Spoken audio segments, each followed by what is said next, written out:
Hello दोस्तों, खैर मकदम है आपका अपने ही YouTube channel A to Z info पर। दोस्तों, आज हम उर्दू अनुवादक के हवाले से और इन्वायरमेंटल स्टडीज़ को मर्ज करके एक जीके का क्वेश्चंस और ईवीएस का क्वेश्चंस लेकर आपके बीच हाजिर हूँ, जिसमें हम देखेंगे कि ये एक तरह का मिसलेनियस क्वेश्चन होगा जो लोग उर्दू अनुवादक की तैयारी कर रहे हैं और जिनमें कि 10 से 12 क्वेश्चंस आपके जीके के आएंगे, तो उनके लिए भी ये काफ़ी वीडियो बेनिफिशियल है। और सीटेट या फिर किसी अदर स्टेट का जो आप फर्स्ट पेपर देंगे, वहाँ पे जो आपका ईवीएस का पेपर होता है, वहाँ भी ये आपका वीडियो काफ़ी बेनिफिशियल होने वाला है। तो हम कह सकते हैं कि आज का ये हमारा पेपर जो हमारा वीडियो है, ये सीटेट प्लस उर्दू अनुवादक के लिए काफ़ी बेनिफिशियल होने वाला है। तो जो लोग भी इन दोनों एग्ज़ाम के अगर परीक्षार्थी हैं, तो ज़रूर वीडियो को देखें और इससे फ़ायदा उठाएं। तो हम कोशिश करेंगे कि 250 से लेके नियर अबाउट 300 क्वेश्चंस करेंगे, जो कि टोटल मर्ज होंगे आपको आपके जीके के और ईवीएस करके। तो चलिए चलते हैं क्वेश्चन की तरफ। और इसमें सबसे बड़ी बात यह है कि हमने यहाँ पे जो आंसर्स इसके हैं, वो आंसर्स आपके हाईलाइटेड हैं बोल्ड वर्ड में। यहाँ पे आपको दिख रहा होगा, correct answer are shown in bold front. तो यहाँ पे ज़्यादा कुछ करना नहीं है, आंसर्स आपको ऑलरेडी बोल्ड कर दिया गया है। देखते ही अंदाज़ा लग जाएगा कि इसका राइट आंसर क्या है, लेकिन आप कोशिश कीजिए कि इसके आंसर्स को याद कर लें। तो चलिए क्वेश्चन को हम समझते चलेंगे और आंसर तो ऑलरेडी यहाँ पे हाईलाइटेड एंड बोल्ड है। एक नंबर में देखते हैं क्या कहा जा रहा है। एक नंबर में कहा जा रहा है, green revolution in India was initiated by. कह रहा है कि हिंदुस्तान में ग्रीन रिवॉल्यूशन जो शुरू हुआ था, किसके ज़रिए इसको शुरू किया गया था। इनिशिएट करना, इनिशिएट मतलब किसी चीज़ को प्रारंभ करना, शुरू करना, आगाज़ करना। तो जो उर्दू अनुवादक की तैयारी है, तो कोशिश करें कि ये जो इंग्लिश के मुफरदात इसमें हैं, वो उसे नोट करते चलें। इनिशिएट माने प्रारंभ करना या फिर शुरू करना। और अदरवाइज़ सीटेड में तो आपको इंग्लिश का अगर लैंग्वेज को फॉलो कर रहे हैं, तो आपका ये काम कर जाएगा। तो यहाँ पे जो ग्रीन रिवॉल्यूशन इंडिया में स्टार्ट हुआ था, किसके ज़रिए? MS स्वामीनाथन के ज़रिए। तो ग्रीन रिवॉल्यूशन के फादर किसको माना जाता है? MS स्वामीनाथन को। तो ऑप्शन 1 यहाँ पे और ऑलरेडी ये हाईलाइटेड है। तो खाली हम क्वेश्चन को समझते चलेंगे, आंसर पे गौर करने की ज़रूरत नहीं है कि आंसर में क्या कहा जा रहा है, आंसर तो ऑलरेडी क्लियर्ड है। तो ग्रीन रिवॉल्यूशन के बारे में पूछा गया कि ग्रीन रिवॉल्यूशन को किसने स्टार्ट किया था इंडिया में, तो MS स्वामीनाथन। सेकंड नंबर देखते हैं, काफ़ी मशहूर है, जीके का कह सकते हैं या फिर ईवीएस का क्वेश्चन ये है, जो कि आपके उर्दू के जीके में भी पूछ लिया जाता है। आप NCERT की बुक अगर पढ़ेंगे, तो उर्दू अदब की जो किताब है आपकी 7वीं क्लास में, उसमें भी सालिम अली के बारे में पूछ लिया जाता है। तो सेकंड नंबर यहाँ देखते हैं। ओवरऑल कह सकते हैं कि ये एक तरह का मर्ज क्वेश्चन बन जाता है कहीं ना कहीं से। Salim Ali centre for ornithology and natural history is located at. तो कह रहा है कि Salim Ali centre for ornithology, ornithology जो होता है, स्टडी ऑफ बर्ड कहते हैं इसे। क्या कहते हैं? स्टडी ऑफ बर्ड, चिड़ियों का जो अध्ययन होता है, यानी चिड़ियों का जो मुताला होता है, उनके बिहेवियर के बारे में पढ़ा जाए, समझा जाए, नेचुरल हिस्ट्री के बारे में। ये एक तरह का आपका सेंचुरी है या एक मरकज़ है। ये कहाँ पे वाक़ है, आपको ये बताना है। सेकंड नंबर का सवाल है, ये कहाँ पे वाक़ है, बताना है। तो यहाँ पे आपको दिया गया है पुणे, हैदराबाद, केरला, कोयम्बटूर। यहाँ पे ऑलरेडी आंसर किया हुआ कोयम्बटूर। ये आपका कहाँ पड़ता है दोस्तों? ये तमिलनाडु में पड़ता है। इसे आप नोट कर लीजिए फर्दर, तमिलनाडु में ये आपका पड़ता है। तमिलनाडु आप फर्दर नोट कर लीजिए। और इसके अलावा तो यहाँ पे आंसर दिया हुआ है, ये आप जहन में रखिएगा इसको। सालिम अली सेंचुरी, नेशनल पार्क बहुत सारे हैं, लेकिन अगर इस तरह आंसर आपको मिले, Salim Ali centre for ornithology and natural history, ornithology and natural history के बारे में पूछा जाए, तो ये आपका कोयम्बटूर, ये आपका तमिलनाडु में पड़ता है। 3 नंबर सवाल देखते हैं। 3 नंबर में क्या कहा जा रहा है? Who wrote the book violence of great revolution. ये किताब है, इसे आपको याद करना है कि इसके राइटर कौन है। Who wrote the book violence of green revolution, ये किताब का नाम है, वायलेंस ऑफ ग्रीन रिवॉल्यूशन। तो इसके राइटर कौन है? वायलेंस कह सकते हैं कि एक तरह का बगावत के माने में होता है। वायलेंस ऑफ ग्रीन रिवॉल्यूशन यानी ग्रीन रिवॉल्यूशन का बगावत या उसके खिलाफ वर्जी, ये किताब है, इसका माना हुआ। तो माने के जाने हमको नहीं जाना, बस इसके राइटर के बारे में चलना है। तो देख लेते हैं इसके राइटर कौन है। आंसर यहाँ जो हाईलाइटेड है आपके हैं, वह है वंदना शिवा। वंदना शिवा इसके राइटर हैं। तो ये ऑप्शन 1 यहाँ पे बिल्कुल इसका सही हो जाएगा। आपको जहन नशीन रखना है कि वायलेंस ऑफ ग्रीन रिवॉल्यूशन, ये आपको ज़हन नशीन करना है, क्योंकि मैं जो अपना उर्दू अनुवादक का सीरीज़ जो बनाता हूँ उसमें भी मैं किताब को दाखिल करने की कोशिश करता हूँ। तो यहाँ भी समझ लीजिए वही टेस्ट है, सिर्फ यहाँ पे लैंग्वेज डिफरेंस है। लैंग्वेज कोई मैटर नहीं करता है, चूँकि बहुत ज़्यादा डिफिकल्ट लैंग्वेज नहीं है। इसे आप भी उर्दू में कर सकते हैं, उर्दू में हो, हिंदी में हो या इंग्लिश में। अगर समझ गया तो आपका आंसर बताना है। तो वायलेंस ऑफ ग्रेनुलेशन के राइटर कौन है? वंदना शिवा। तो ऑप्शन यहाँ बिल्कुल 1 करेक्ट हो जाएगा। 4 नंबर सवाल देखते हैं।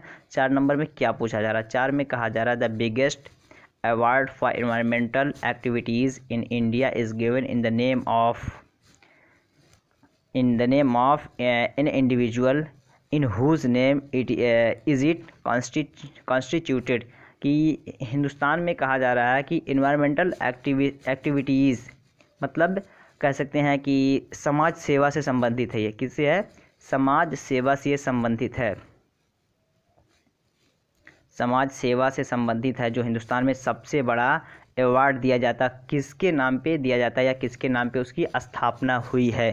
तो ये ज़हन नशीन रखना। अगर पूछा जाएगा इन्वायरमेंटल एक्टिविटीज़ के नाम पे जो अवार्ड दिया जाता है किसके नाम पे दिया जाता है, तो वो आपको बताना है। तो वो आपका क्या होगा? हाईलाइटेड ऑलरेडी आपका इंदिरा गांधी के नाम पे। किसके नाम पे दिया जाता है?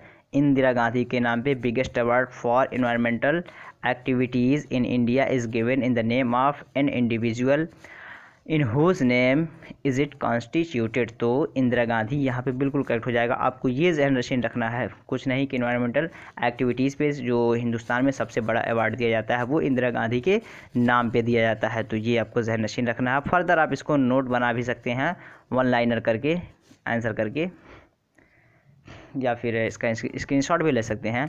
5 नंबर देख लेते हैं। 5 नंबर में क्या कहा जा रहा है? 5 नंबर में कहा जा रहा है world wildlife week is observe during. World wildlife week कब मनाया जाता है? ये आपका सेलिब्रिटी डे से हो गया कि कब मनाया जाता है। वर्ल्ड वाइल्ड लाइफ यानी पूरे दुनिया में जंगल दिवस कह सकते हैं, या यौम जंगल, आलमी यौम जंगल हफ्ता कौन सा माना जाता है? ऑप्शंस यहाँ पे आपके हैं। 1st वीक ऑफ अक्टूबर, और यही आपका बिल्कुल करेक्ट हो जाएगा। अक्टूबर का जो 1st वीक होता है उसे हम वर्ल्ड वाइल्ड लाइफ वीक के नाम से जानते हैं और उसे मनाते हैं। तो ये आपका यहाँ पे हो जाएगा काबिले यादगार नोटिस की, आपको यहाँ याद करना है इसको। अगला देखते हैं 6 नंबर। यहाँ पे एब्रीवेशन से मुताल्लिक कुछ है। एक्सपैंड GIS जियोग्राफी से मुताल्लिक है, देख लेते हैं। Geographical information system, geographical information system GIS का अगर पूछा जाएगा तो आपको यही आंसर करना है, जियोग्राफिकल इंफॉर्मेशन सिस्टम। इससे रिलेटेड भी बहुत सारे यहाँ पे दिए गए हैं, जिस तरह geographical information source, geological information system या फिर जियोलॉजिकल इंडेक्स सिस्टम। लेकिन आपका करेक्ट क्या होगा? Geographical information system. Geographical information system से क्या होता है ये पूछ लिया जाएगा। ये आपका मैप से रिलेट करता है। सपोज दैट कि अगर आपको कोई लोकेशन चेक करना है तो वो लोकेशन के उस लोकेशन का डायरेक्शन या उसका जो ID होता है वो क्या होता है, इसलिए कि पूरी दुनिया का कोई सा भी लोकेशन आप चेक करते हैं वहाँ पे एक ID देता है कि कौन सी लोकेशन का क्या ID है। तो वो सारा प्रोसेस किसके तहत आता है? जियोग्राफिकल इंफॉर्मेशन सिस्टम के तहत आता है। तो ये अगर पूछा जाएगा तो आपको यही आंसर करना है, जियोग्राफिकल इंफॉर्मेशन सिस्टम। 7 नंबर देखते हैं। MOIF मीन्स, यहाँ भी आपको एक्सपैंडेड फॉर्म पूछा जा रहा है। MOIF यहाँ पे दिया ministry of environment and forest. Ministry of environment and forest ये भी माहौलियात, तहफ़्फ़ुज़ माहौलियात से मुताल्लिक है। इन्वायरमेंट खुद ही बखुद माहौल के माने में होता है, फॉरेस्ट जंगल की, यानी ministry of environment and forest जो होता है उसे हम शॉर्ट में बोलते हैं MOIF। MOIF इन लोगों का क्या कहा है कि इन्वायरमेंट को प्रोटेक्ट करे और फॉरेस्ट को प्रोटेक्ट करे। तो ये एक तरह का डिपार्टमेंट होता है पूरा, चूँकि यहाँ एब्रीवेशन पूछा गया था। तो 8 नंबर देखते हैं। Zoological survey of India is at, zoological survey of India 7 number में पूछा जा रहा है कि हिंदुस्तान का जूलॉजिकल सर्वे कहाँ है। जूलॉजिकल यानी जानवरों का जो अध्ययन होता है या उनका सर्वे काउंट डाउन होता है या उनका कह सकते हैं शुमारियात जो होता है उन लोगों का ये कहाँ पे वाक़ है, उसका सेंटर कहाँ पे वाक़ है, 8 नंबर का है दोस्तों। यहाँ पे जो आपका ऑप्शन दिया गया है कोलकाता, यहाँ बिल्कुल करेक्ट हो जाएगा। देखते हैं यहाँ पे ज़ूलॉजिकल सर्वे जो इंडिया का है उसको कब इस्टेब्लिश किया गया था, ये काबिल गौर बात है, इसको आप नोट कर लीजिए क्योंकि यहाँ नहीं दिया हुआ। 1 जुलाई 1916 1 जुलाई 1916 1 जुलाई 1916 में इसको स्थापित किया गया था, इसकी बुनियाद रखी गई थी। तो ये आपके लिए याद करने की बात है, तो इसे आप नोट कर लीजिए दोस्तों। अगर वीडियो अच्छा लग रहा हो तो एक मरतबा इसे लाइक कर दीजिए और पहली बार अगर चैनल पे आए हैं तो चैनल को सब्सक्राइब कर लीजिए, दोस्तों को शेयर कर दीजिए। जो कोई भी उर्दू अनुवादक की तैयारी कर रहे हैं या फिर सीटेट की तैयारी कर रहे हैं जहाँ पे आपको EVS के क्वेश्चंस देखने को मिलेंगे, तो उन दोस्तों को शेयर कीजिए। मैं कोशिश करूँगा कि कंटिन्यू EVS के क्वेश्चंस या फिर उर्दू अनुवादक के साथ साथ उर्दू सीटेट का जो आपका लैंग्वेज है उस पर मेरे वीडियोज़ ऑलरेडी पड़े हुए हैं और फर्दर मैं इस पर और वीडियोस बनाऊंगा। तो चैनल से अपडेट रहिए ताकि आपकी तैयारी अच्छी हो सके। तो नेक्स्ट क्वेश्चन देखते हैं, नेक्स्ट में क्या कहा जा रहा है। World forest day is celebrated on, world forest day is celebrated on, ये भी काफ़ी इंपॉर्टेंट क्वेश्चन है, पूछा जाता है जीके के पोर्शन से, कह लीजिए इसे काफ़ी अहम माना जाता है। कि वर्ल्ड फॉरेस्ट डे कब मनाया जाता है, यौम जंगल किस आलमी यौम जंगल, इसका तर्जुमा उर्दू होगा आलमी यौम जंगल, क्या होगा आलमी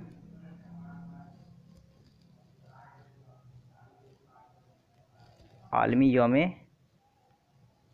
जंगल। तो ये आप भी इसे आप जहन नशीन कर लीजिए कि किसका क्या तर्जुमा होता है उर्दू में था, आलमी यौम जंगल, ये आपका उर्दू में इसका तर्जुमा होगा। या फिर इसको हिंदी में कह लीजिए विश्व जंगल दिवस के नाम से मनाया कब जाता है, 21 मार्च, यहाँ पे दिया हुआ है 21 मार्च।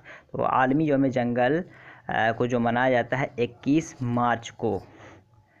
11 नंबर देखते हैं, 10 नंबर देखते हैं। The book silent spring was written by, silent spring एक बुक है, क्या है साइलेंट स्प्रिंग एक बुक है, इसके राइटर कौन है आपको ये बताना है, इसके एग्जैक्ट आपको राइटर, चूँकि ये फैक्चुअल क्वेश्चंस, इस टाइप के क्वेश्चंस को क्या बोलते हैं, फैक्चुअल बोलते हैं, FACTUAL, फैक्चुअल क्वेश्चंस, जिसमें कोई तरमीम की गुंजाइश ही नहीं होती है। फैक्चुअल क्वेश्चंस जो होता है, मान लीजिए कि किसी चीज़ की बुनियाद रखी गई, कोई राइटर हैं, किसी की तारीख़ पैदाइश, तो उसे एकदम फैक्चुअल होता है, वो कंसेप्चुअल नहीं होता है। कंसेप्चुअल होता है कि इंसान का जहन भटक सकता है कि ये भी हो सकता है और ये भी हो सकता है, तो वो फैक्चुअल नहीं होता है, वो कॉन्सेप्चुअल होता है। कॉन्सेप्चुअल में आदमी, और कॉन्सेप्चुअल क्वेश्चन भी जब बनाया जाता है तो उसमें इस बात को जहन में रखते हुए बनाया जाता है कि उसका जो आंसर हो ज़्यादा वेरी ना करें, बल्कि घूम फिर कर आंसर वही आपका निकले, तो ये बनाया जाता है। और यहाँ पे जो आपका फैक्चुअल होता है उसमें ज़्यादा घूमने की ज़रूरत नहीं है, नॉलेज बेस का होता है, एज इट इज़ आंसर आपको करना होता है। तो साइलेंट स्प्रिंग किताब के राइटर कौन है, राचेल कॉर्सन, कौन है राचेल कॉर्सन, ये आपको याद करना, राचेल कॉर्सन साइलेंट स्प्रिंग। मैंने किसी एग्ज़ाम पेपर में भी इसको देखा था, याद नहीं आ रहा कौन सा पेपर था वो, लेकिन उसमें दिया था राचेल कॉर्सन। तो आप नेट पे भी विज़िट करेंगे तो ये मिल जाएगा, राचेल कॉर्सन साइलेंट स्प्रिंग किताब के राइटर हैं। तो 11 नंबर देखते हैं, 11 नंबर में क्या कहा जा रहा है, Chipko movement is started by, Chipko movement जो था इसको किसने शुरू किया था, चिपको मूवमेंट स्टार्ट करने के बारे में पूछा जा रहा है, 11 नंबर का है। तो इसका आंसर क्या होगा, सुंदरलाल बहुगुणा, क्या है सुंदरलाल बहुगुणा, जो कि बी में है, ये बिल्कुल करेक्ट है। इसका मेन मोटो क्या था, इसका मोटो क्या था इस मूवमेंट का, तो इसका मोटो जो था प्रिजर्वेशन ऑफ फॉरेस्ट, यानी जंगलात की हिफाजत, प्रिजर्वेशन ऑफ, यानी लोग जंगलात की हिफाजत के लिए ये मूवमेंट चलाए थे कि जंगलात को ना काटा जाए, उनको भगाया ना जाए, उनको रहना दिया जाए, उनका ये बुनियादी हक़ है, यही उनका मावा और मलजा माना जाता था। इसी वजह से लोग अपने ज़ाती हक़ के लिए ये मूवमेंट चालू किए थे, चिपको मूवमेंट के नाम से जो जाना जाता है, जिसके शुरू करने वाले कौन है, सुंदरलाल बहुगुणा। तो यहाँ पे जो हाईलाइटेड है उसका आंसर हो जाएगा। नेक्स्ट देखते हैं 12 नंबर,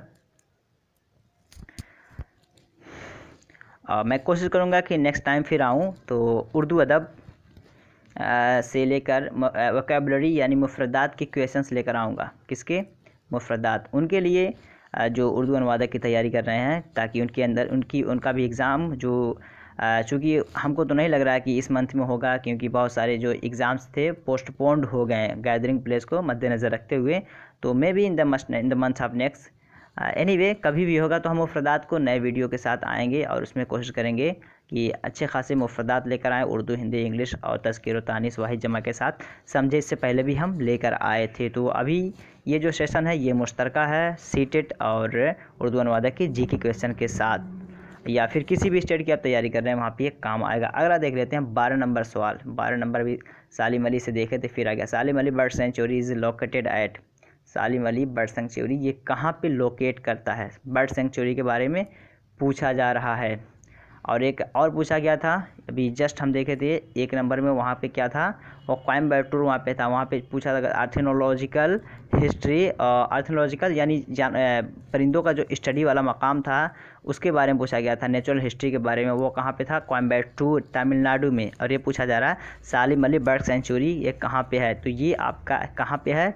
ये आपका है थट्टेकड़। कहाँ है? थट्टेकड़। नाम भी वैसे ही है। और कहाँ पे पड़ता है दोस्तों? ये जानने की ज़रूरत है। ये आपका पड़ता है केरला में। कहाँ पड़ता है? केरला में।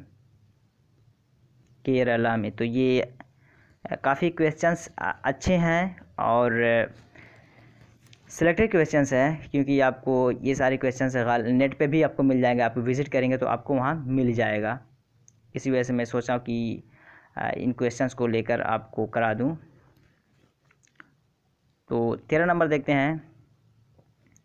Who among the following is commonly called Birdman of India? Birdman of India के नाम से किन्हें जाना जाता है? माहिरे तयूर कहते हैं इन्हें। क्या कहते हैं? माहिरे तयूर। तो ये सालिम अली को जाना जाता है बर्डमैन ऑफ इंडिया के नाम से। तो ऑप्शन यहाँ 1 है, बिल्कुल सही हो जाएगा। ज़्यादा गुफ्तगू करने की ज़रूरत नहीं इस पर। 14 नंबर देखते हैं। 14 नंबर में क्या है? व्हाट इज़ UNCED कह सकते हैं अनसेड। What is unsaid? इसका फुल फॉर्म आपको एब्रीवेशन है ये बताना है आपको। United Nations conference on environment and development. United Nations conference on environment and development ये एक तरह का तंजीम कह सकते हैं हम। ये तंजीम है किस पे? एनवायरनमेंट और डेवलपमेंट के हवाले से। ये एक मीटिंग होती है कि एनवायरनमेंट को कैसे प्रोटेक्ट किया जाए और उसको डेवलप कैसे किया जाए, उस पर एक मीटिंग होती है। उस संस्था का नाम क्या है? United Nations conference on environment and development. अगला देखते हैं 15 नंबर सवाल। 15 में क्या कहा जा रहा है? Earth provides enough to satisfy every man's need but not for every man's greed. Words by. एक स्टेटमेंट है। ये स्टेटमेंट किसने दिया था? ये स्टेटमेंट है, आंसर यहाँ पे लिखा हुआ है, पहले समझ रहे हैं। गांधी जी ने ये स्टेटमेंट है। चूँकि गांधी जी एक महान व्यक्ति थे, उनकी ज़बान से निकलने वाला जुमला काफ़ी माना खेज़ होता था और कह सकते हैं कि असलियत पर मबनी होता था। तर्जमा देख लेते हैं इसका क्या तर्जमा है। Earth provides enough to satisfy every man's need. इसमें कहा जा रहा है कि ज़मीन जो है हर इंसान की ज़रूरियात को पूरा कर देती है। ज़मीन हर इंसान की ज़रूरियात को पूरा कर देती है, but not for every man's greed. लेकिन जो इंसान के जो लालच है, हवस है, उसको पूरा नहीं कर पाती है। तो जाहिर सी बात है इंसान के अंदर जो लालच होती है ना वो कभी पूरा नहीं होता है। इंसान की ज़रूरत तो पूरी हो जाती है, लेकिन इंसान के अंदर जो लालच है, हवस है, वो कभी पूरा नहीं होता। तो गांधी जी का ये अच्छा स्टेटमेंट है और आप लोग भी पर अगर इमेजिन कर रहे हैं तो ये ऐसा होता है कि इंसान की ज़रूरत तो पूरी हो जाती है, लेकिन वो फिर भी सोचता है I have to go ahead, कि मुझे और आगे जाना है। तो ये तमा उसके अंदर लालच रह जाती है। देखिए नेक्स्ट पोर्शन देखते हैं नेचुरल रिसोर्सेज के हवाले से। नेचुरल रिसोर्सेज के हवाले से देखते हैं 16 नंबर में। All forms of water that comes down on earth including rain, snow, hail etcetera is known as. इसमें ये कहा जा रहा है, जियोग्राफी से ये क्वेश्चन लिया गया है, जो आपका वाटर साइकिल पूरा एक क्या है? साइकिल है। वाटर साइकिल जिसको हम बोलते हैं, क्या बोलते हैं? Water cycle. तो ये कहा जा रहा है कि जो पानी, ठीक है, आपका ज़मीन पे आता है, इंक्लूडिंग उसमें क्या होता है? आपका रेन होता है, स्नो होता है, हेल होता है, ये सारी चीज़ें आपकी ज़मीन पे आती हैं। इसको हम किस नाम से जानते हैं ये बताना है। यहाँ पे जो उसे बोलते हैं प्रेसिपिटेशन, क्या बोलते हैं उसे, प्रेसिपिटेशन। थोड़ा सा हम समझ लेते हैं कि वाटर साइकिल क्या होता है। देखिए दोस्तों, ये एक तरह का साइकिल मान लीजिए, ठीक है। ये आपका अगर नीचे पानी जमा हुआ होता है तो ये हमारा पानी जो जमा होता है, फिर ये धूप जब इस पर पड़ती है, सूरज की रोशनी जब पड़ती है, ये भाप बन के क्या होता है, इवापोरेट हो जाता है। इवापोरेट होने के बाद ये हमारा इवापोरेट के शक्ल में ऊपर जाता है। ऊपर जाने के बाद ये कंडेंसेस हो जाता है, यहाँ पे जम जाता है। आने के बाद, जमने के बाद जब ये भारी भरकम डेंसिटीज़ के अंदर पैदा हो जाती है, कंडेंसेस होता है, फिर डेंसिटी हो जाता है। डेंसिटी होने के बाद, गाढ़ा होने के बाद ये फिर भारी भरकम होने की वजह, सपोज दैट कि अगर दरख्त पे कोई फल हो जाए और फल अगर छोटा है तो वो गिरता नहीं है। सपोज दैट मैंगो ट्री है, अगर उस पर मैंगो का फल आ जाए, फ्रूट आ जाए और वो पक जाए या फिर बड़ा हो जाए तो वो डेंसिटी उसके अंदर वेटेज होने की वजह से, ग्रेविटी होने की वजह से वो नीचे गिर जाता है। सपोज दैट ऐसे ही है कि ये जो हमारा कंडेंसेस होता है उसके बाद ये बारिश के शक्ल में प्रेसिपिटेट होता है। क्या होता है, ये बारिश के शक्ल में, बर्फ़ के शक्ल में, हेल के शक्ल में ये हमारा नीचे गिरता है। तो इस कंडीशन को हम क्या बोलते हैं, प्रेसिपिटेशन बोलते हैं। और लास्ट में जब फाइनली लैंड, क्या कह सकते हैं, रेनफॉल होता है, ज़मीन पे गिरता है, तो इसे हम बोलते हैं रेनफॉल। तो ये प्रोसेस है आपका, इवापोरेशन है, कंडेंसेशन है, प्रेसिपिटेशन है, रेनफॉल है। तो ये पूरा साइकिल है। तो साइकिल को भी आई थिंक आप समझ ही गए होंगे, और जिनको पहले से पता था उनके लिए फर्दर है, अदरवाइज़। तो यहाँ पे प्रेसिपिटेशन बोलेंगे इसे, कि ज़मीन पे जो पानी आता है उस प्रोसेस को हम क्या बोलते हैं, प्रेसिपिटेशन, आपके पूरे साइकिल के थ्रू। तो ऑप्शन यहाँ पे दिया हुआ है, ऑप्शन दिया हुआ, लेकिन मुझे समझाना था, अदरवाइज़ यहाँ तो आंसर दिया हुआ है। लेकिन आपको थोड़ा बहुत भी अगर वाटर साइकिल के बारे में पता होगा तो आपका जहन वहाँ चला गया होगा और कॉन्सेप्ट क्लियर हो गया होगा। 17 नंबर देखते हैं। 17 नंबर में क्या कहा जा रहा है, the ocean covers dash percentage of earth surface. ये कहा जा रहा है कि अर्थ सरफेस, कह सकते हैं ज़मीन, रुए ज़मीन इसको बोलते हैं उर्दू में। अर्थ सरफेस को क्या बोलते हैं, रुए ज़मीन, रुए ज़मीन, इसका हम तर्जमा कर सकते हैं। और आप लोग भी अगर उर्दू अनुवादक में इस तरह का मिल जाए कि पूरे रुए ज़मीन खाली जगह को, तो रुए ज़मीन तर्जमा कीजिएगा अर्थ सरफेस को। तो कहा जा रहा है कि अर्थ सरफेस को, रुए ज़मीन को कितना परसेंट जो समंदर का पानी है घेरे हुए है, यानी पूरे रुए ज़मीन पे कितना परसेंट समुद्री पानी है, तो वो आपका 71% है। कितना है, 71%। 71% water covers of earth surface. तो ये 71% बिल्कुल यहाँ पे फिट हो जाएगा। ये आपको जहन नशीन रखना है कि 71% पूरा हमारे अर्थ सरफेस पे पानी है। 18 नंबर देखते हैं। 18 में क्या कहा जा रहा है, green revolution is associated with, green revolution ये किससे मुताल्लिक है। तो ग्रीन रिवोल्यूशन, चूँकि ग्रीन में भी अगर आप दिमाग लगाएंगे तो एग्रीकल्चर आपका वैसे निकल आ जाएगा। और ये एक तरह का काश्तकारी है, सारी चीज़ों, ये सेरीकल्चर भी काश्तकारी है, फ़िश कल्चर है, सीली कल्चर। फ़िश कल्चर क्या होता है, मछली जो लोग पालते हैं उसे हम बोलते हैं फ़िश कल्चर, कि वो लोग मछली, ज़रूरी नहीं कि काश्तकारी उसे ही बोला जाए, कि जो लोग खेत की खुदाई करके उसमें गेहूँ, धान, चना, मकई वगैरह वगैरह बुआई करते हैं, उसी को हम काश्तकारी बोलते हैं। बल्कि उसके अलावा भी जो हम करते हैं, जिस तरह क्या नाम है, फ़िश कल्चर है, या फिर अंगूर की खेती करना, या फिर सेब वगैरह, तो ये सारे के सारे आपके किस में आ जाते हैं, काश्तकारी में आ जाते हैं। तो ग्रीन रिवोल्यूशन ये मुतलकन, अमूमन या कॉमनली, जनरली कह सकते हैं ये आपका एग्रीकल्चर में होता है। ये आप ज़हन नशीन कर लीजिए।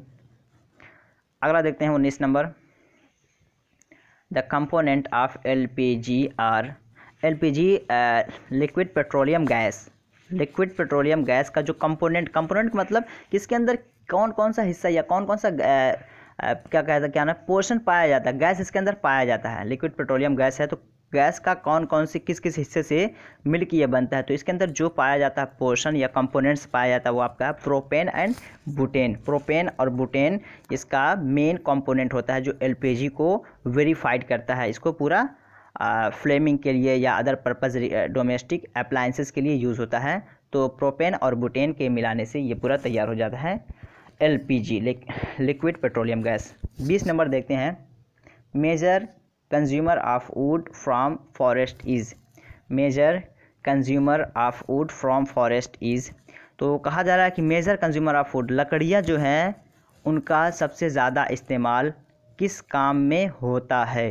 तो दोस्तों ये जो क्वेश्चन है सीटेट के एग्ज़ाम का सबसे बड़ा खासा ये है, फीचर ये है कि सीटेट कभी भी आपसे नॉलेज बेस का क्वेश्चन नहीं पूछता है। जब भी पूछेगा आपको वो पूछेगा कॉन्सेप्चुअल बेस का। किस बेस का? कॉन्सेप्चुअल बेस का।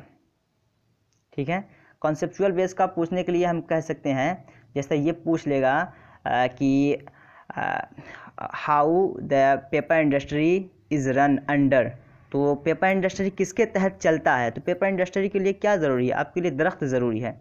ठीक है, लेकिन यहाँ ये नहीं पूछा गया, बल्कि पूछा जा रहा major consumer of wood from forest is, कि सबसे ज़्यादा पेड़ या लकड़ियों का इस्तेमाल किस काम में होता है। जिस तरह यहाँ पे दिया थर्मल पावर प्लांट, ठीक है, केमिस्ट्री इंडस्ट्री या नन। तो पेपर इंडस्ट्री जो होता है दोस्तों, ये इसके लिए सबसे ज़्यादा इस्तेमाल होता है। जितने भी पेपर्स बनाए जाते हैं, अखबार बनाए जाते हैं, सबका इस्तेमाल या सबको सारे चीज़ों को कंज्यूमेशन किससे होता है? आपका वुड से, लकड़ियों से। लकड़ियों की पिसाई कर ग्राइंडिंग करके उससे हम पेपर बनाते हैं। तो paper industry totally is dependent about the wood of forest, would of etcetera.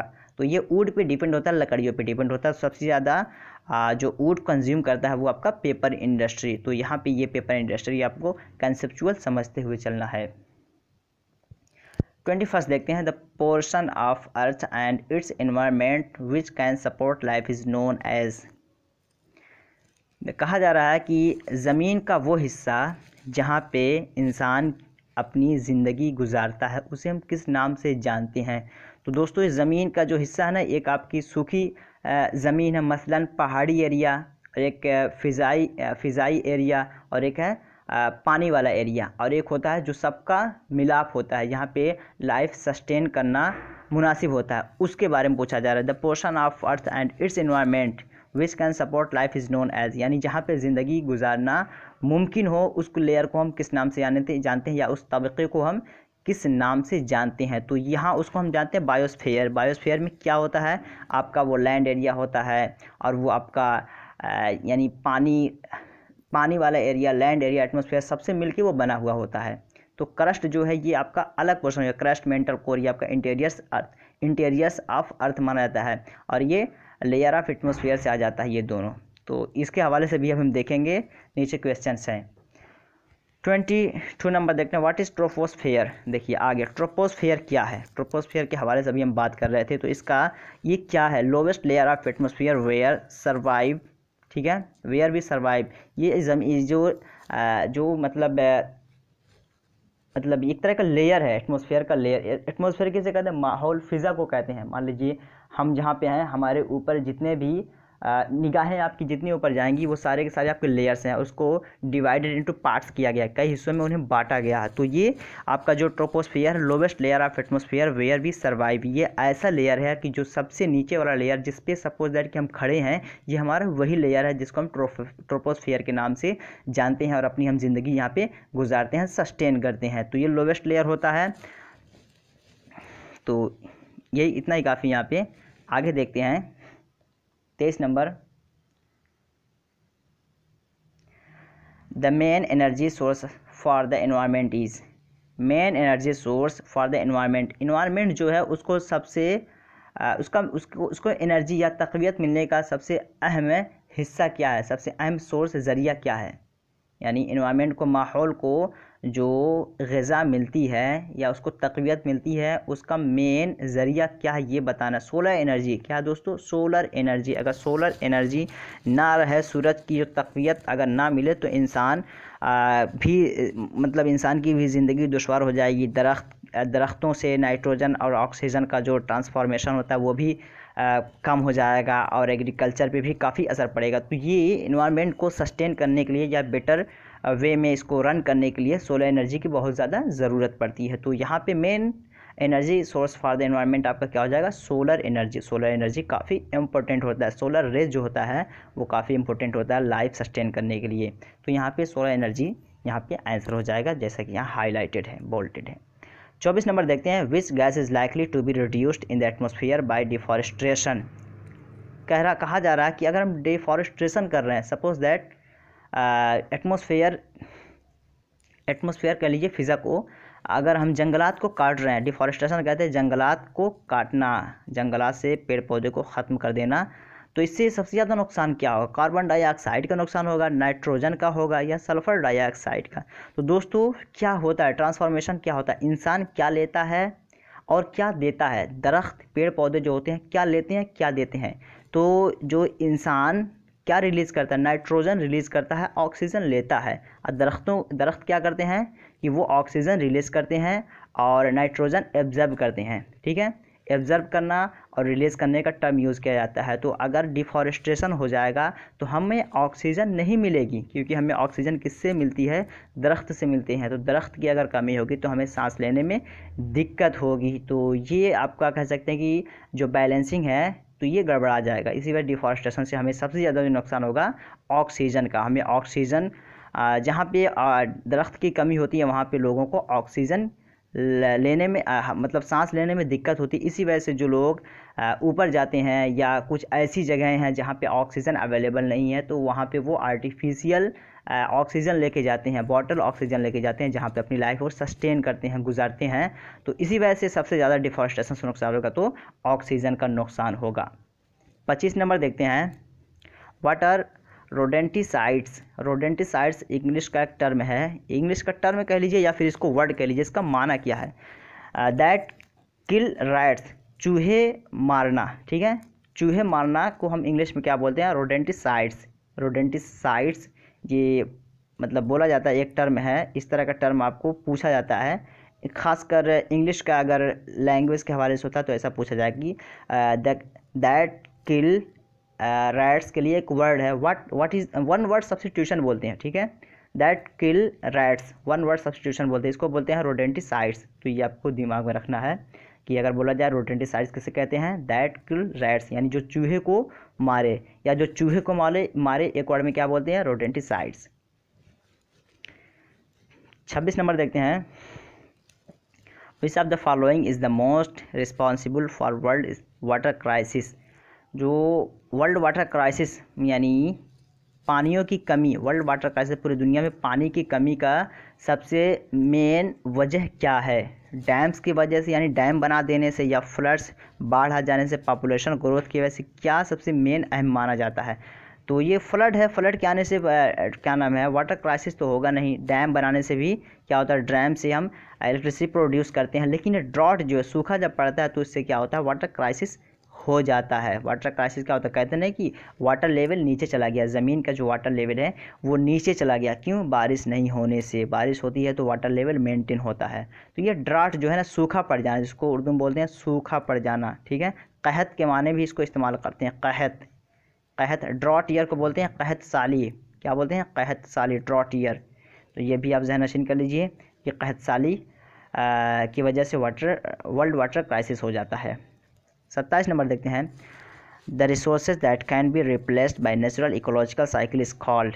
तो the resources that can be replaced natural ecological चीज़ों को अगर हम रिप्लेस कर रहे हैं, सपोज दैट नेचुरल क्या इकोलॉजिकल क्या है, जैसे आपका हो जाएगा पानी है, ठीक है, पेड़ पौधा है, तो ये चीज़ें आपकी क्या हो जाएंगी, नेचुरल इकोलॉजिकल सिस्टम, या कह सकते हैं कि नेचुरल प्रोडक्शन कह सकते हैं इसे। तो ये चीज़ें जो रिप्लेस होती हैं फिर उन्हें हम काबिल इस्तेमाल बना देते हैं, मरतबा उखरा दूसरी मरतबा इस्तेमाल के लायक बनाते हैं, तो उसे हम क्या बोलते हैं।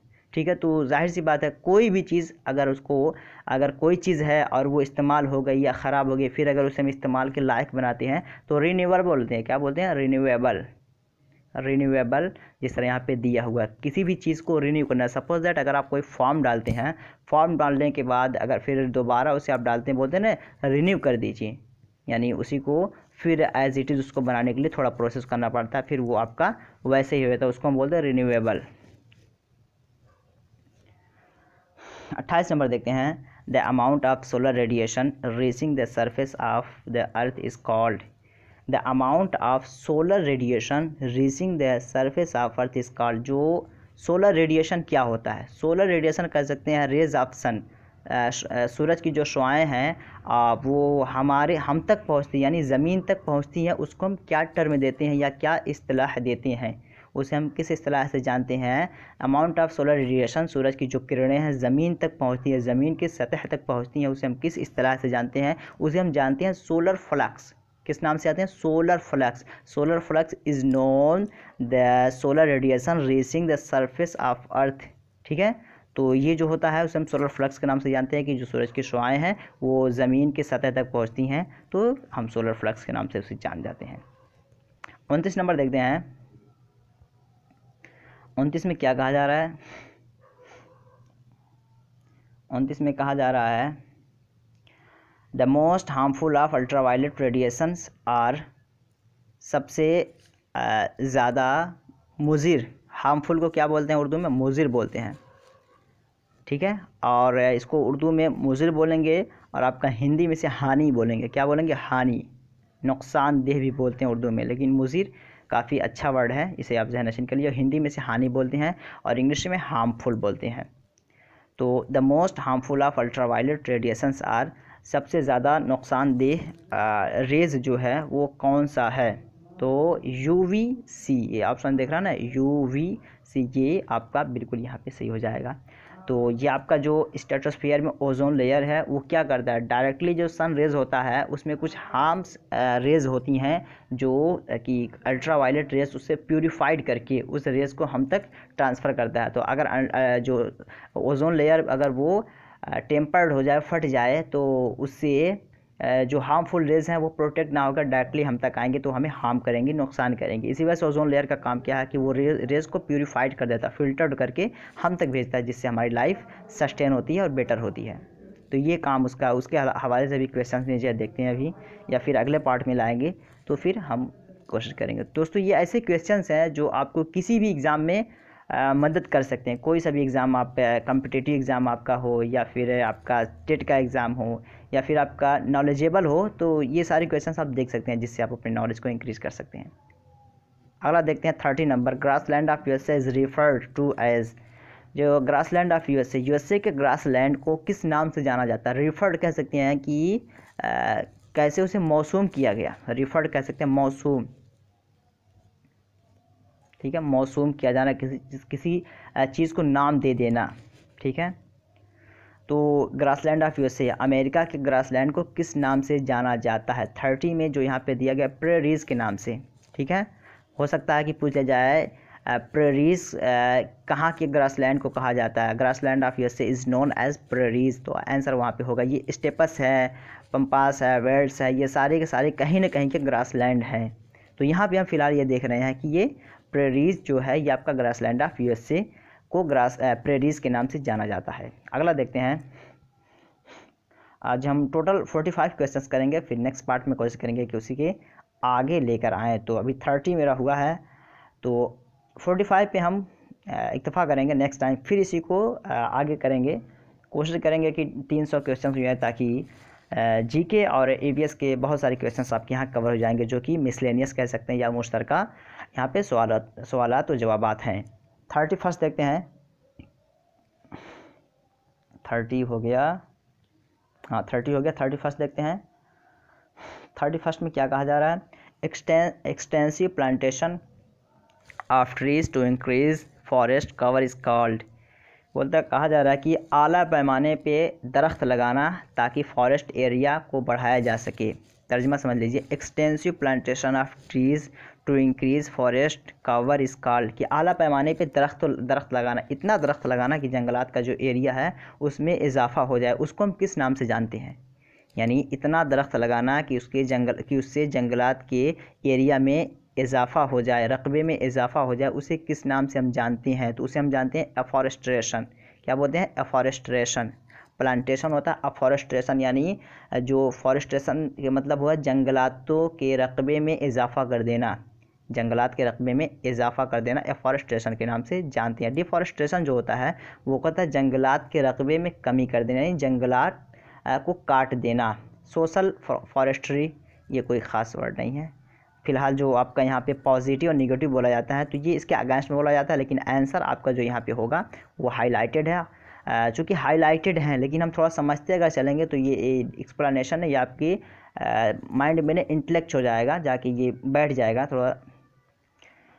30 सेकेंड देखते हैं। Soil erosion can be prevented by, soil erosion किसे कहते हैं? मिट्टी का कटना, ठीक है। मिट्टी, सपोज दैट कि अगर कोई कोस्टल एरिया है, साहिल समंदर जिसको उर्दू में बोलते हैं। कोस्टल एरिया को मैंने अपने प्रीवियस वीडियो में कराया भी, इस वर्ड को कोस्टल एरिया किसे कहते हैं, ठीक है।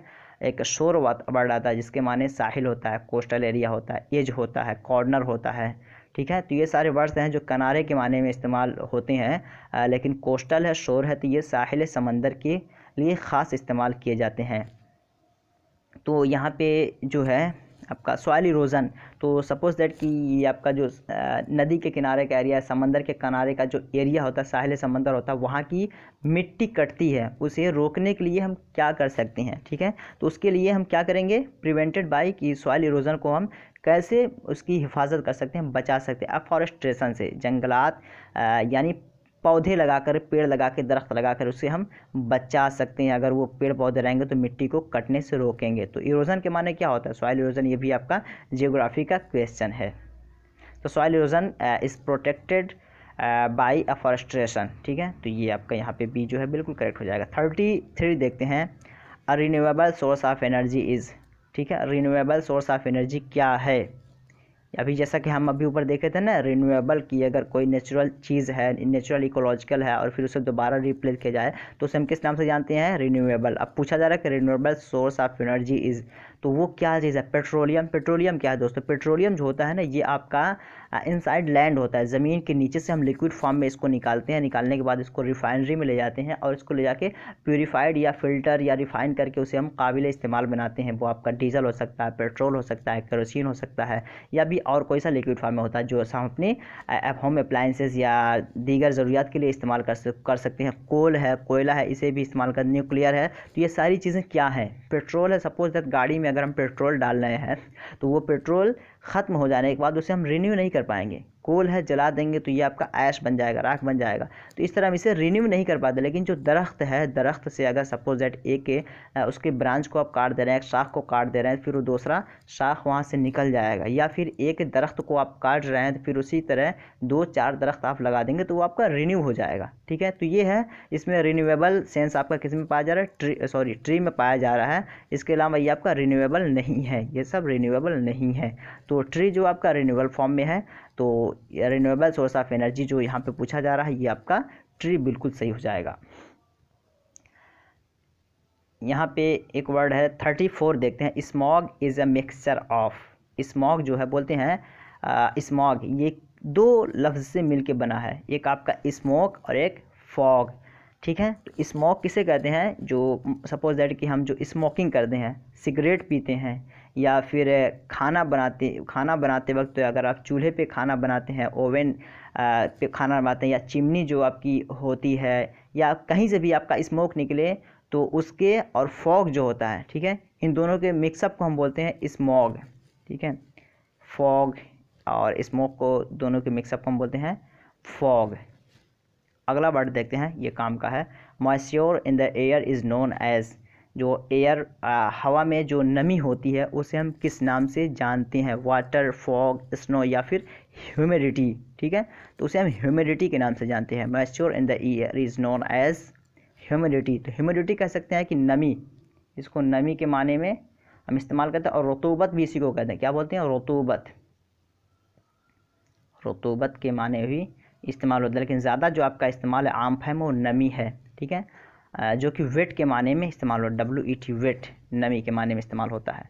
तो वेट, नमी, रतूबत, ह्यूमिडिटी, ठीक है। तो ये हमारा ह्यूमिडिटी के माने में इस्तेमाल होता है, नमी, सॉफ्टनेस। अगला देखते हैं 36 नंबर। 36 में क्या कहा जाए, the capacity to do work is termed as, करने की क्षमता या किसी काम को करने की सलाहियत या क़ुव्वत को क्या टर्म दिया जाता है, इस्तिलाह दिया जाता है, एनर्जी बोलते हैं, ठीक है। Energy is known to do work of any type, किसी भी तरह के काम करने की चीज़ को हम एनर्जी बोलते हैं। अगर हम किसी चीज़ को धक्का दे रहे हैं तो वो हम एनर्जी के थ्रू कर रहे हैं। अगर किसी चीज़ को खा रहे हैं, मूव कर रहे हैं, आ रहे हैं, जा रहे हैं, तो वो सब का सब जो हमारा होता है एनर्जी से होता है। तो सारी चीज़ों का एक्टिविटी किस पे डिपेंड करता है, आपका एनर्जी पे। अगर आप एनर्जीएबल हैं तो आप then you have the capacity to do work, तो आप किसी भी काम को अंजाम दे सकते हैं। तो सारी चीज़ों का दारोमदार करने का आपका एनर्जी पे डिपेंड करता है। पावर आपके पास है लेकिन एनर्जी नहीं है, फोर्स है, फोर्स कब पाया जाएगा, स्ट्रेंथ कब पाया जाएगा, ये सारी चीज़ें आपकी तब होंगी जब आपके अंदर एनर्जी हो। ठीक है, ज़्यादा डिफाइन करने की ज़रूरत नहीं है, इट्स क्लियर। नेक्स्ट देखते हैं 37 number, ozone layer is present in. तो ये सारे लोग देखें, उर्दू अनुवादक के जो लोग हैं वो भी देखें, शायद कि इसे मैं अपने प्रीवियस वीडियो में कराया भी हूँ, वहाँ ट्रांसलेट करके मैं इसे कराया हूँ, अगर हो गया है तो कोई बात नहीं, यहाँ पे आप देख लीजिए, हो सकता है कुछ फर्दर नया हो जाए। तो 37 में क्या, ओजोन लेयर ये कौन से लेयर में आपका पाया जाता है। ठीक है, ट्रोपोस्फीयर, स्ट्रेटोस्फीयर, मेसोस्फीयर, आयनोस्फीयर, ये सारे के सारे आपके लेयर्स हैं। तो लेयर्स के हवाले से भी मैंने एक वीडियो बनाया जहाँ पे मैं समझा दिया हूँ कि इट मोस्ट, एक मैं वहाँ पे फार्मूला एक ट्रिक बताया था इट मोस्ट करके बताया था कि उसे आप याद कर लीजिए तो काफ़ी आसान होगा। तो आप प्रीवियस वीडियो को प्रीफर कीजिए, वहाँ पे आपको मिल जाएगा सही से, वहाँ एग्जांपल के थ्रू मैं समझा दिया हूँ कि आप उसे कैसे याद कीजिएगा। तो अगर पहली बार आप चैनल पे आए तो ज़रूर वीडियो को सब्सक्राइब कीजिए, चैनल को सब्सक्राइब कीजिए, लाइक कीजिए, दोस्तों को शेयर कीजिए, कमेंट कीजिए कैसा लगा, क्या ये वीडियो कंटिन्यू करने की ज़रूरत है या नहीं। अगर कंटिन्यू करने की ज़रूरत है तो मैं फिर कंटिन्यू करूँगा ताकि आपकी तैयारी अच्छी हो सके। अगर आप उर्दू अनुवादक की तैयारी कर रहे हैं या फिर सीटेट की तैयारी कर रहे हैं तो इसी पर्पज़ से मैं ये क्वेश्चन सीरीज़ चालू किया हूँ। तो देखते हैं फिर क्या होगा। यहाँ पे ozone layer is presented in the, तो स्ट्रेटोस्फीयर ये आपका सेकेंड लेयर है। ठीक है दोस्तों, ये इसी में आपका ओजोन लेयर है, इसी में आपकी प्लेन भी उड़ती है, हवाई एरोप्लेन जो है इसी में आपकी फ्लाई करती है। नेक्स्ट देखते हैं 38 number, ozone umbrella is located in which layer of atmosphere. अभी मैं बोल दिया हूँ, वही आ गया स्ट्रेटोस्फेयर। ठीक है, ये आपका ओजोन अम्ब्रेला जो है ना, वो एक तरह का, अम्ब्रेला का काम क्या होता है, अम्ब्रेला का काम यही तो होता है कि हम, अगर मुझसे बन नहीं पाएगा बट सपोज दैट ये आपका अम्ब्रेला है, तो यहाँ पे अगर बारिश के ड्रॉपिंग होंगे, रेन ड्रॉपिंग होंगे तो ये हमें भीगने से बचाएगा। ठीक है, तो यही काम है कि जो sun rays, harmful sun rays होता है, ये ऑलरेडी ये खुद सफ़र करके उसे प्यूरिफाइड करके हम तक भेजता है। तो ये अम्ब्रेला, इसी वजह से उसको बोलते हैं, ओजोन लेयर को अम्ब्रेला बोलते हैं। तो ये आपका उसी में है, स्ट्रेटोस्फेयर में। 39 नंबर देखते हैं, the unit of total water content of the soil is known as, the unit of total water content of the soil is known as, कह सकते हैं कि जो ये आपका वाटर है, सॉइल मिट्टी जो है, इसके अंदर जो नमी होती है, ह्यूमिडिटी होती है, या जो वाटर को एब्जर्ब करता है, तो उसको हम किस यूनिट के नाम से जानते हैं।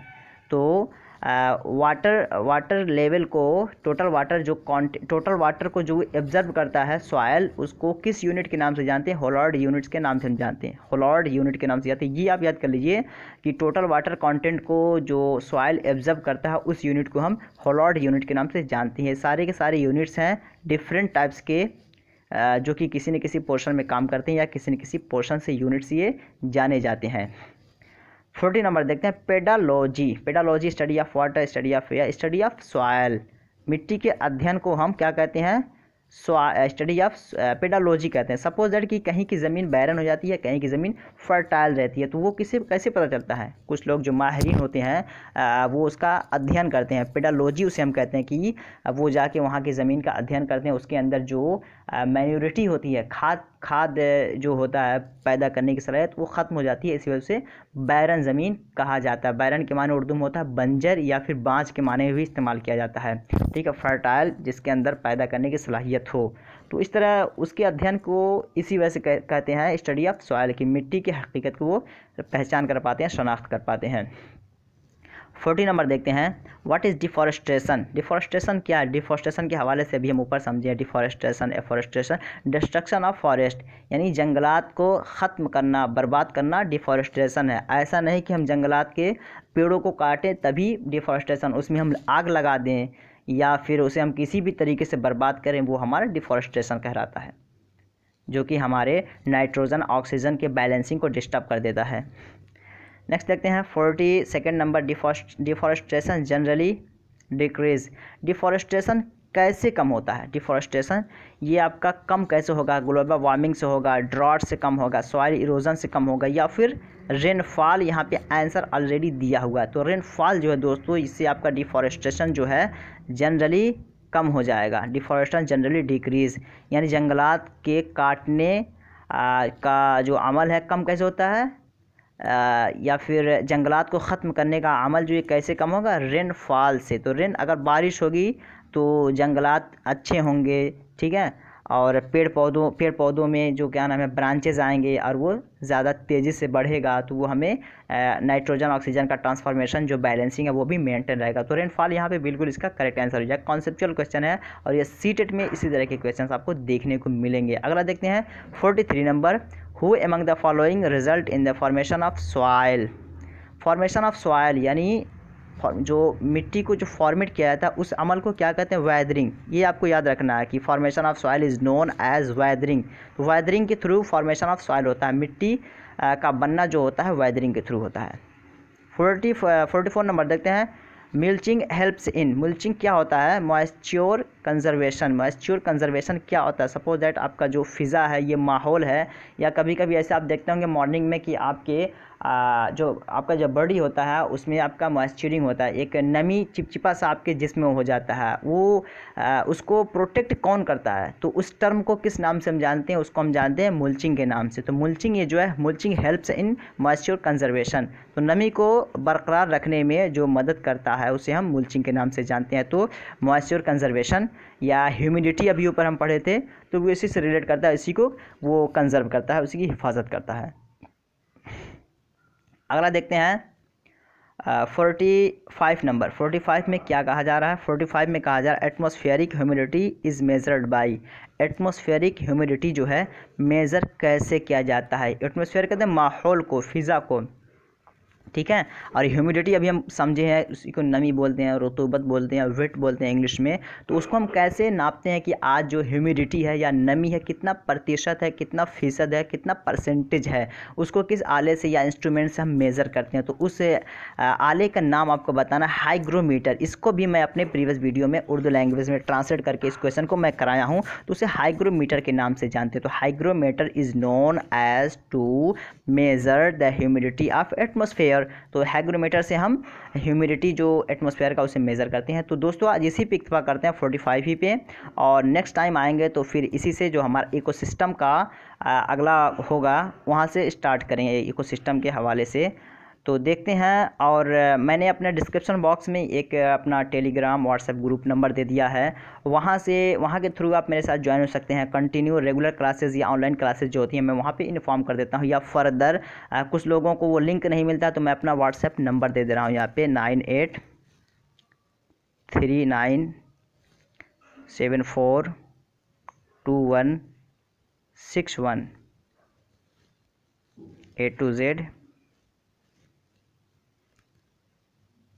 A to Z info. तो आपको क्या करना है कि इस पर आप अपना नेम लिख के भेज दीजिएगा, मैं ग्रुप में ऐड कर दूंगा। अगर आप उर्दू अनुवादक की तैयारी कर रहे हैं या फिर सीटेट के आप परीक्षार्थी हैं किसी भी पेपर के, तो आप ज़रूर इस नंबर पे कांटेक्ट कर सकते हैं। कांटेक्ट करने का मतलब कि आप मैसेज कर दीजिए नाम भेज के, मैं आपको ग्रुप में ऐड कर दूंगा, ताकि जो भी लाइव क्लासेज हो आप ईजिली आपको इन्फॉर्म कर दिया जाए। और चैनल पर आए हैं पहली बार तो आप चैनल को सब्सक्राइब कर लीजिए, बेल आइकॉन दबा दीजिए आपको, ताकि नोटिफिकेशन मिल जाए जब भी कोई मैं वीडियो अपलोड करूँ। तो चलिए दोस्तों फिर मिलते हैं नेक्स्ट वीडियो में, तब तक के लिए have a nice day, that's all, thank you.